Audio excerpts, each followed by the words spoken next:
Baca novel ini aku jadi ingat salah satu quote yang belum lama kemarin aku baca. Tulisannya begini. Oke, standby, kamera ready, sound ready, 3, 2, 1, action.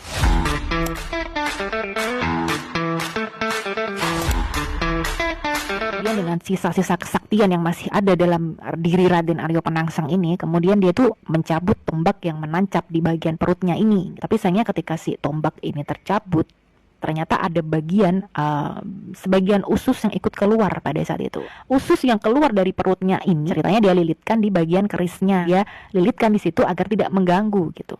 Dan dia masih berusaha untuk bertahan melawan Danang Sutawijoyo. Raden Aryo Penangsang ini juga menyimpan amarah yang luar biasa karena dia ternyata berhasil dilengahkan oleh Danang Sutawijoyo yang pada saat itu umurnya masih sangat remaja dan belia. Dia marah luar biasa.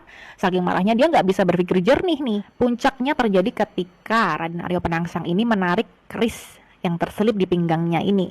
Dia menarik keris Kiai Setan Kober yang mematikan itu. Ceritanya dia mau melempar itu ke arah Danang Sutawijoyo untuk membunuh Danang Sutawijoyo. Tetapi dia tidak sadar bahwa ada bagian usus yang tadi dia selipkan, yang dia lilitkan di bagian keris itu.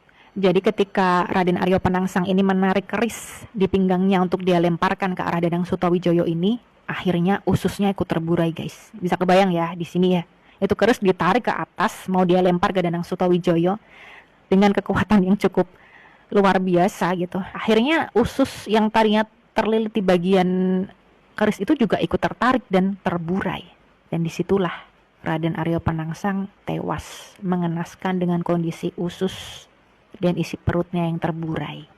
Nah, kematian Raden Aryo Penangsang ini yang akhirnya membuat Ratu Kalinyamat memutuskan untuk mengakhiri masa pertapaan dan laku prihatinya di Gunung Danaraja. Walaupun pada akhirnya di akhir cerita novel ini sebetulnya Ratu Kalinyamat ini tidak berhasil menyaksikan penggalan kepala Aryo Penangsang ya, karena pada saat itu Sunan Kudus ini mendahului mengambil jasad Raden Aryo Penangsang untuk dikebumikan di Kudus sesuai dengan syariat Islam. Dengan kematian Raden Aryo Penangsang ini juga akhirnya Ratu Kalinyamat harus memenuhi janjinya untuk memberikan harta tahta, kekayaan dan semua kepemimpinan Demak pada saat itu untuk diberikan kepada Sunan Hadiwijoyo karena sudah berhasil mengalahkan Raden Aryo Penangsang. Sedih ya kalau baca novel ini karena meskipun di dalamnya ini banyak diceritakan tentang siasat dan pertempuran antara Pajang dan Jipang, tetapi pada dasarnya novel ini menceritakan tentang pengorbanan seorang perempuan yang karena kesedihan, luka, sakit hati, trauma, kehilangan yang luar biasa dahsyatnya, dia sampai harus menghabiskan separuh hidupnya untuk menyendiri, untuk menepi.